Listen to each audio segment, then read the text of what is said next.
47강입니다. 47강에서는 부동산 투자 회사에 관련된 내용을 공부하려고 합니다. 부동산 투자 회사나 부동산 펀드는 둘 다 간접 투자 형태가 비슷하죠. 이 간접 투자라는 것은 투자자로부터 투자회사나 이게 투자회사 또는 펀드가 투자를 받아서 부동산에다가 투자를 해가지고 그 부동산이 이제 돈을 버는 임대라든가 또는 이제 분양을 통해서 돈을 벌어가지고 거기서 자기 수수료 떼고 투자자에게 배당을 주는 거죠. 배당을 준다는 점에서 말하자면 투자자에게 배당을 주는 거니까 지분금융에 해당되는 거죠. 그러니까 지분으로 우리가 자금을 융통하는 지분금융에 해당되는 것이 이 투자회사나 부동산 펀드인데, 투자회사하고 부동산 펀드는 적용되는 법이 달라요. 그래서 우리는 투자회사는 투자회사법에 적용을 받고, 그 다음에 부동산 펀드는 자본시장 통합법에 적용을 받아요. 그래서 우리는 지금 펀드라기보다는 이 부동산 투자회사의 중심으로 문제를 풀어보시면 되겠고, 우리 투자 형태는 어떤 차이가 있느냐? 부동산 투자회사는 투자자가 투자회사에 투자를 할 때 투자회사의 주식을 사는 겁니다. 그래서 그 주가의 매매 차익, 주식에 따른 배당을 통해서 돈을 버는 것이 투자회사라고 한다면, 부동산 펀드는 그 펀드, 내가 돈을 맡기는 금전신탁의 개념이어서 지분으로 들어간다는 차이가 있어요.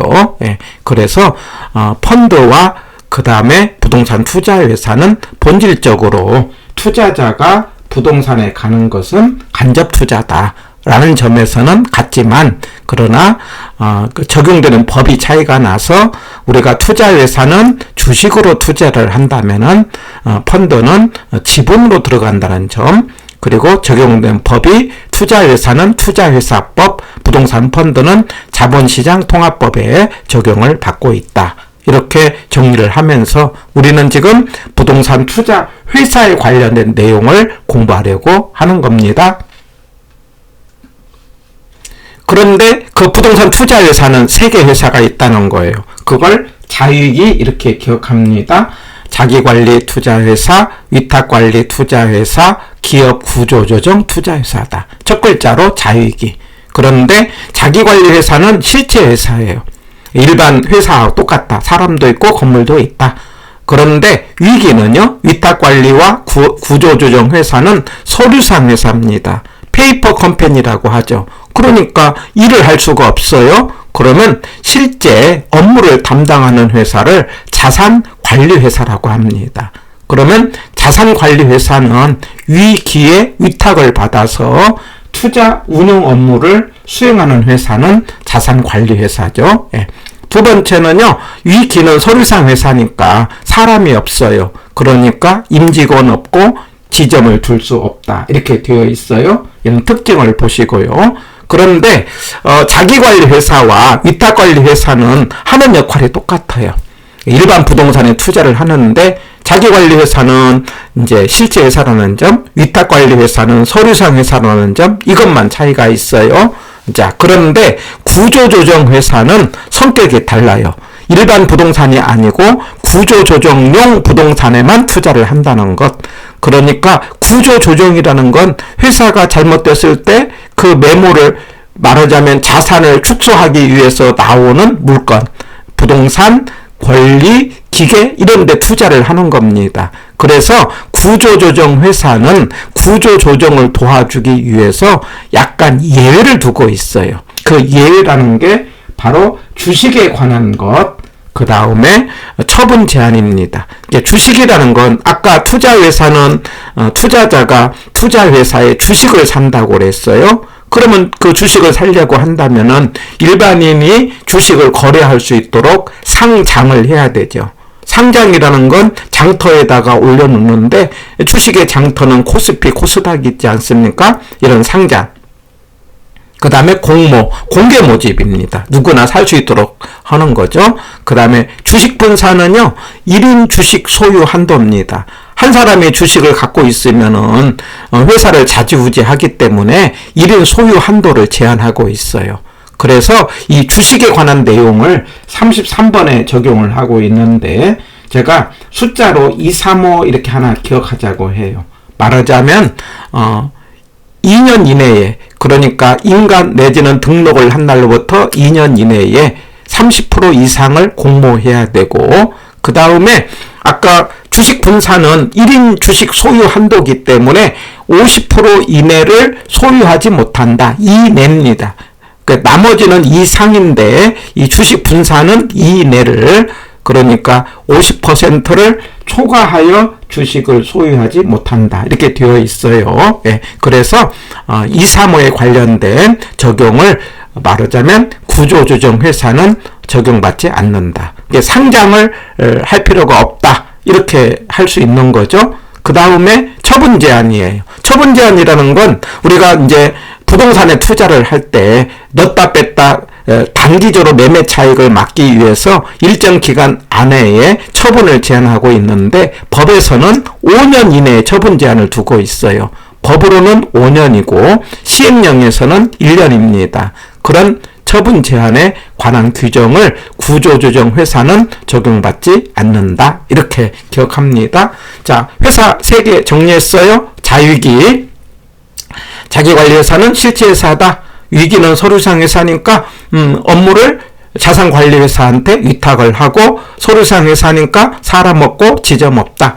자, 거기에 대해서 구조조정회사는 구조조정용 부동산에만 투자한다. 그리고 예를 두고 있는데 주식에 관한 것, 처분 제한에 관한 것. 주식은 숫자로 235, 2년 이내에 30% 이상 공모해야 되고 50% 이내 주식 분산해야 되는데 이런 것에 대해서 그리고 상장하는 것에 대해서 적용을 받지 않는다. 처분 제한 5년 이내에, 시행령에서는 1년 이내에 처분 제한에 관한 규정도 구조조정회사는 적용받지 않는다. 이렇게 기억을 하고요.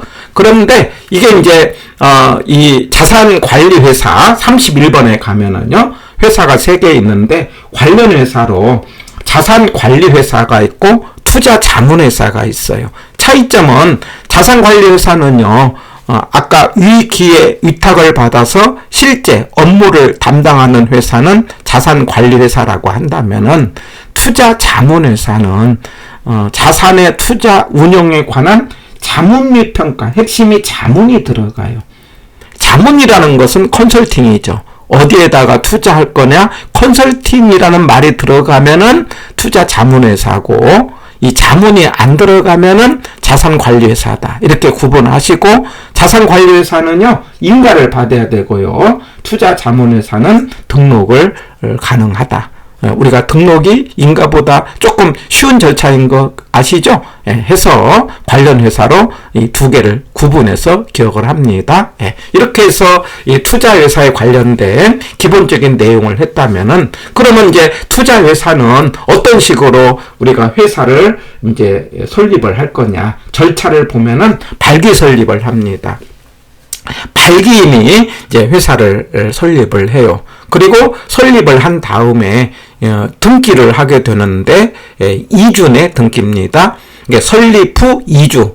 우리가 공법에서는 우리가 조합 같은 거 할 때 14일 이렇게 나오는데 14일이나 2주나 숫자 같죠? 그래서 2주 내 등기를 하고요. 그리고 나서 말하자면 이때 설립을 하는 과정에서 이제 어떻게 설립을 하느냐.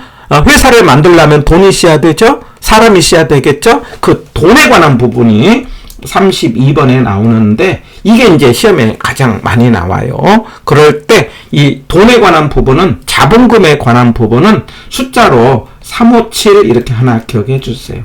357. 무슨 말이냐?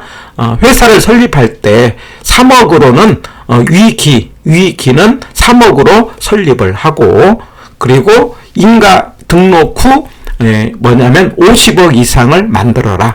3억으로 해서 50억을 만들어라.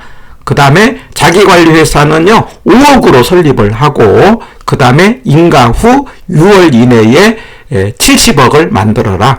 3원 50억으로 5억은 70억으로 만든다. 숫자는 357. 가장 숫자가 많이 나오는 숫자니까 반드시 기억합니다. 조심할 것은 말하자면 설립할 때는 현물 출자 안 된다는 거예요. 그러니까 현금으로만 회사를 설립한다 이 말이에요.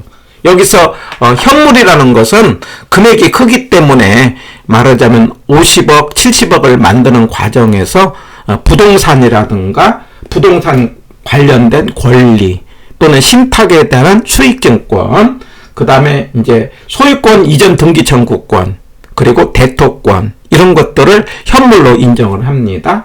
다시요 참고로 그러니까 현물에는 부동산만 현물이 아니고 현물은 부동산 관련 권리, 그 다음에 신탁을 했을 때 수익증권, 그리고 소유권 이전 등기 청구권, 그리고 대토권. 대토권이라는 건 수용받을 때 다른 데 살 수 있는 땅을 바꿀 수 있는 대토권. 네, 이런 것들이 이제 현물로 인정을 하는데 이게 설립할 때는 이거 안 된다 이거예요. 나중에 자본금을 확충할 때 50억, 70억을 만들 때 하라 이런 말. 예, 그래서 설립을 했어요. 그리고 돈은 자본금도 있고요. 차입도 있어요. 이게 차입도 가능합니다. 법에서는 2배 이제 이내에서 자기 자본의 2배 이내에서 차입을 가능하고요. 주총으로 10배까지 가능하다. 이렇게 단서를 달고 있어요. 그러니 자본금만은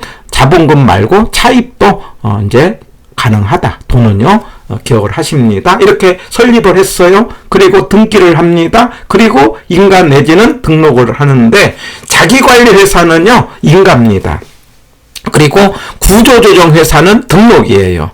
다시요. 자기관리회사는 인가고요. 구조조정회사는 등록이에요. 자, 그런데 위탁관리회사는요. 공모형이 있고 사모형이 있어요. 그러니까 이제 그럼 공개 모집, 개별 모집이 있는데 공모형은 인가고 사모형은 등록이에요. 자, 이 정도 기억하시고 그렇게 중요하지는 않아요. 그래서 말하자면 등기 후 6월 내 인가 내지는 등록을 하고 그리고 나서 인가 내지는 등록 후 6월 이내에 자본금 확충을 하라. 이때는 현물출자 가능하다 이 말이죠. 예, 그 현물출자 아까 내용 그렇게 중요하지는 않지만 부동산만 현물출자가 아니고 권리라든가 수익증권 등도 현물로 인정을 한다 이렇게 기억을 하는 거죠. 자, 이렇게 해서 우리가 이제 투자회사를 설립을 하면은 그 투자회사가 투자자로부터 이제 자금을 투자를 받습니다. 이렇게 투자자가 투자회사에 투자를 받아요. 주식으로 투자를 받는다고 그랬죠? 그러면 이제 투자회사가 어디다가 투자를 해서 부동산에 투자를 하는 거죠. 자, 그럴 때 이 부동산에다가 의무적으로 70% 이상을 부동산에 투자를 하라 이렇게 되어 있어요. 그런데 이제 70%는 부동산이고요. 그리고 여기다 10%를 얹어서 80%까지는 유가증권이에요. 그리고 아까 투자자가 배당을 준다고 그랬잖아요. 배당을 할 때는 90%입니다. 그래서 이거 숫자로 70%는 부동산, 물론 구조조정회사는 그 70%가 구조조정용 부동산이겠죠. 그런데 이 70, 80을 할 때는 매 분기 말 이런 말이 나와요. 매 분기 말. 그러니까 3월 말, 그 다음에 6월 말, 그 다음에 9월 말, 12월 말. 그러니까 다른 데 투자하지 말고 부동산에 매 분기 말 70% 이상을 부동산으로 유지하라. 이렇게 되어 있어요. 그리고 이제 유가증권까지 포함하면은 80%, 배당은 90% 이상을 하도록 되어 있다. 묶어서 7, 8, 9 이렇게 하나 기억합니다. 그러면 이제 중요한 숫자가 이제 3개가 나와요. 가장 많이 나오는 숫자가 뭐냐면 자본금에 관련된 357. 3억으로 시작해서 50억을 만들고 5억으로 시작해서 70억 만든다. 이거 가장 중요하고요. 두 번째는 2, 3호 주식에 관련된 거 2년 이내에 30% 이상을 공개 모집하고 그리고 50% 이내 주식 분산 이거 50%는 이내라는 것 그리고 7, 8, 9 부동산의 70% 이상인데 매 분기 말 70% 이상을 이제 부동산을 갖도록 하는데 유가증권까지 포함하면 80% 그리고 배당은 90% 이 세 숫자 357, 235, 789 이 세 숫자를 기억하고요. 회사는 자익이 그 다음에 위기는 서류상 회사니까 자산관리회사한테 위탁하고 살아먹고 지점없다. 그리고 구조조정 회사는 이해를 두고 있는데 주식에 관한 것, 그 다음에 처분 제한한 것 이해를 두고 있다. 그리고 관련 회사로 자산관리와 투자 자문의 차이점은 자문이 들어가면 자문회사고 자문이 안 들어가면 자산관리회사인데 이때에 자산관리회사는 인가고 자문회사는 등록이다. 자, 이런 정도 정리해서 우리가 회사를 정리를 했습니다. 관련 문제 한번 풀어봅니다. 자, 13번입니다. 1. 자기관리 투자회사의 설립 자본금은 5억 이상이다. 자본금 357 하자고 그랬죠? 그래서 3억으로 시작한 건 50억, 5억으로 시작한 건 70억이니까 자기관리는 5억 이상 맞습니다. 2번 위기입니다. 위기의 자본금은 3억 맞습니다. 3억으로 시작을 해서 그런데 설립할 때는 현물주자 안 된다 이거죠. 예. 그리고 나중에 50억 만든다. 그 다음에 3번 사람이 필요할 때 사람은 전문가인데요. 이 전문가는 5명을 기본으로 잡고 자기관리는요 5명인데 그럴 때 중개사로서 해당 분야 5년 이상 종사한 사람은 전문 인력으로 될 수 있어요. 이런 조항도 있습니다. 조심할 것은 말하자면 중개사 또는 평가사, 감정평가사로서 5년입니다. 다시요. 자기관리 회사의 전문 인력에 해당되는 사람은 중개사, 그 다음에 평가사로서 5년이에요. 조심할 것은 공인회계사는 적용을 받지 않아요. 물론 주택관리사도 전문 인력 될 수가 없어요. 다시요. 중개사 내지는 평가사로서 5년 이상 종사한 사람은 전문 인력이 될 수 있다. 그러나 공인회계사라든가 주택관리사는 전문 인력과 관계가 없다. 여기까지요. 4번. 위탁관리 투자회사는 본점 외에 지점을 설치할 수 없다. 맞다 이거죠. 그 다음에 5번. 투자회사는 현물주자에 의한 설립이 가능하다. 이게 틀렸네요. 그래서 설립은 현물주자 안 된다. 13번의 정답은 5번. 그 다음에 14번. 자, 위탁관리 회사입니다. 위탁관리라고 단서를 달았어요. 그런데 1인당 주식 소유 한도가 제한된다. 이건 맞죠?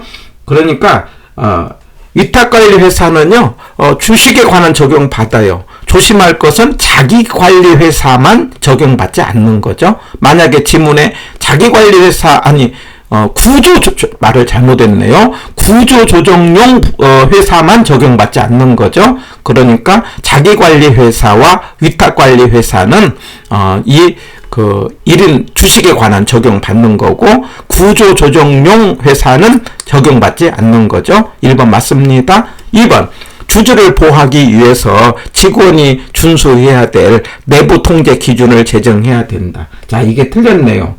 위기는 사람이 없다고 했죠. 사람이 없는데 내부 통제 기준을 할 필요가 없죠. 그러니까 내부 통제 기준을 해야 될 것은 사람이 필요한 것.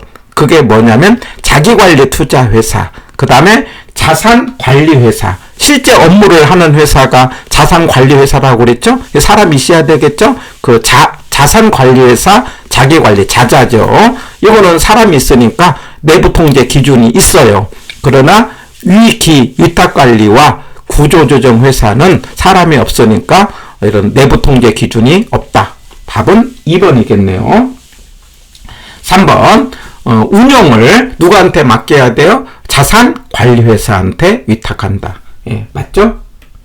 그 다음에 4번 주요 대리인은요, 정보를 이용해서 부동산을 매매하거나 타인에게 이용하게 할 수 없다. 예, 맞습니다. 5번. 자본금은 3억이라고 하자고 그랬죠? 3억으로 해서 나중에 50억을 만든다. 이렇게 해서 우리 부동산 투자회사에 관련된 내용인데 숫자와 관련시켜서 여기 했던 내용을 반복을 해서 문제가 나오면 가볍게 맞춰가 보시기 바랍니다.